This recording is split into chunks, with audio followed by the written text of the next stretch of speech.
Jadi hari ini aku lagi ada di ISWAM 2023. Kalau kalian tahu, ISWAM ini adalah acara pameran estetik anti-aging terbesar di Asia Pasifik loh. Dan kebetulan banget hari ini Miho hadir untuk meramaikan acara di sini. Yuk ikutin keseruan aku di booth Miho.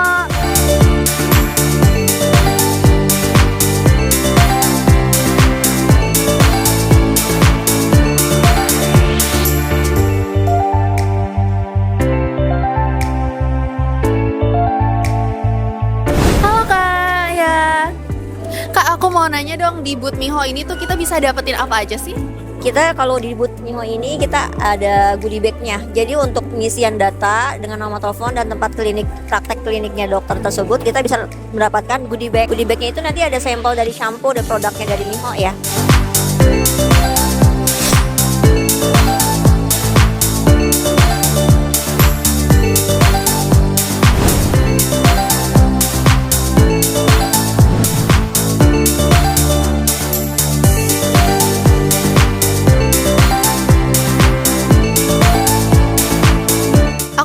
Beberapa pertanyaan nih buat kakak.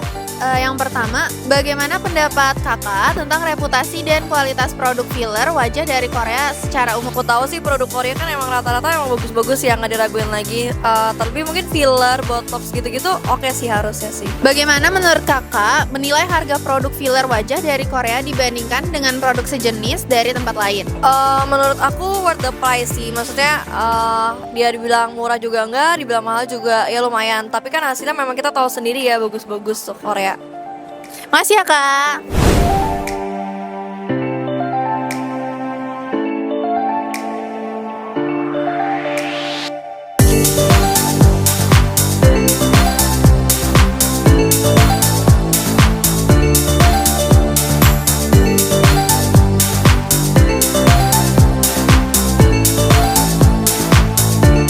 Halo teman-teman, di hari ini aku ada di acara ISWAM International Seminar and Workshop in Aesthetic Medicine yang berlokasi di ICE BSD City, di mana hari ini Miho Filler ikut meramaikan acara ini. Yuk lihat keseruannya!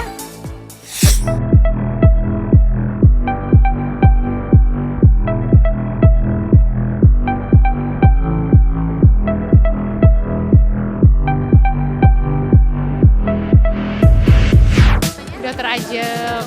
Ya. Oke, kalau boleh tahu dokter, kira-kira tadi kan udah mampir nih ke booth-nya Miho Filler. Terus kira-kira tadi ada nggak yang bikin dokter tertarik di booth-nya Miho Filler ini? Ya, memang sebenarnya kalau misalnya Korea gitu ya, itu memang kan terkenal banget ya, ibaratnya perkembangannya gitu di bidang estetik, dan memang pilihannya rata-rata kita memilih produk yang Korea, makanya nanya ini Korea ya gitu-gitu.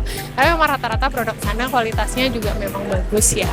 Kalau misalnya di sini saya biasanya mencarinya memang kalau kayak needle atau apa yang memang tidak sakit atau less pain ya buat pasien. Dan memang kalau misalnya produk Korea biasanya memang lebih less pain, dan kalau misalnya sudah dipakai gitu buat injeksi, untuk injeksi di titik berikutnya tuh lebih nggak nyeri, jadi nggak gampang tumpul gitu loh. Terus kira-kira tren yang ada di Korea itu kalau diterapin di Indonesia cocok atau enggak dok?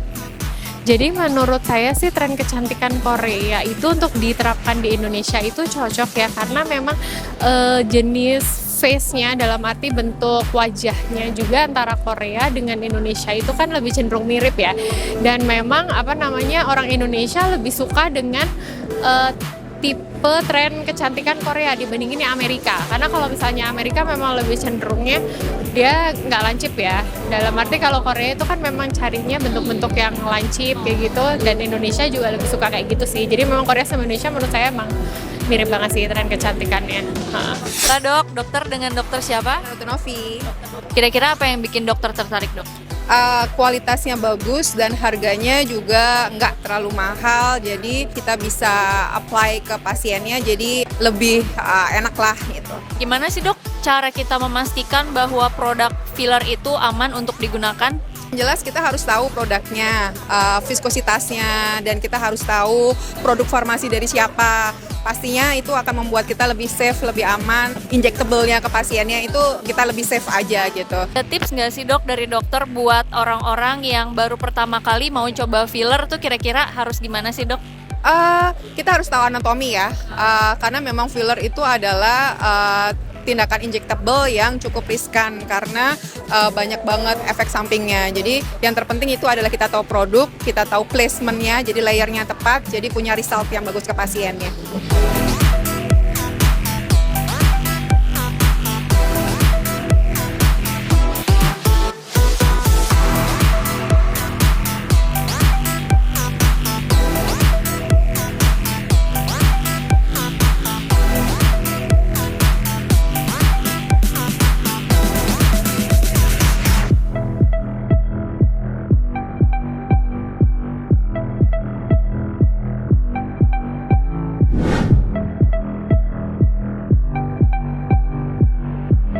Halo Dokter Cici, apa kabar? Halo Mbak.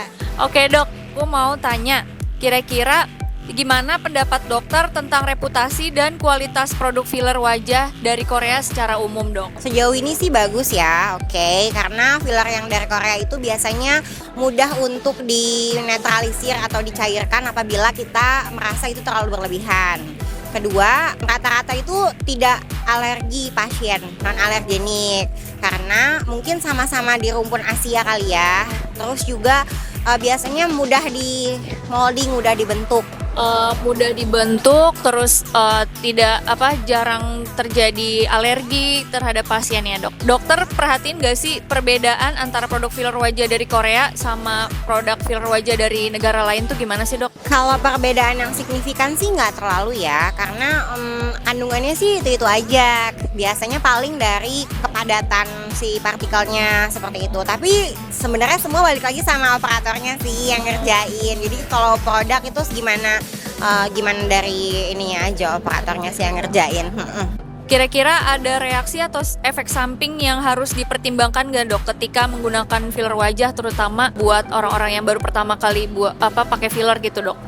Biasanya itu nanti dari produk dari pabrikannya ada produk knowledge-nya. Misalnya dia mengandung bahan yang pasiennya itu dalam waktu kira-kira 3 hari itu nggak boleh makan seafood yang seperti itu. Paling kayak misalnya nggak boleh pindah posisi, jadi takutnya merubah bentuk gitu kan, nggak boleh dipegang-pegang dulu selama berapa jam, paling kayak gitu sih. Menurut dokter, tren penggunaan filler wajah di Korea itu seperti apa sekarang dok? Trennya itu, tren fillernya di Korea itu sekarang seperti apa? Kemudian kira-kira tren yang ada di Korea saat ini tuh cocok nggak dok untuk diimplementasikan di Indonesia? Kalau sekarang itu marak banget ya, karena kan di beberapa film Korea itu udah ada yang kayak dokternya berperan sebagai dokter estetik, terus menggunakan filler yang kayak gitu. Bahkan beberapa artis Korea juga dijadikan modelnya gitu kan. Otomatis kasih nggak mungkin kita nggak dapet impactnya. Nah, cuman yang harus diperhatikan adalah kalau penggunaan filler gitu kita pengen seperti apa, itu harus memang disesuaikan lagi sama muka kita, sama yang dipantas enggaknya, seperti jangan sampai nanti malah jadi aneh. Kalau bisa sih pokoknya tetap ke natural beauty aja. Oke, terima kasih ya Dokter Cici atas waktunya hari ini. Sama-sama Mbak. Oke, terima kasih teman-teman. Bye-bye.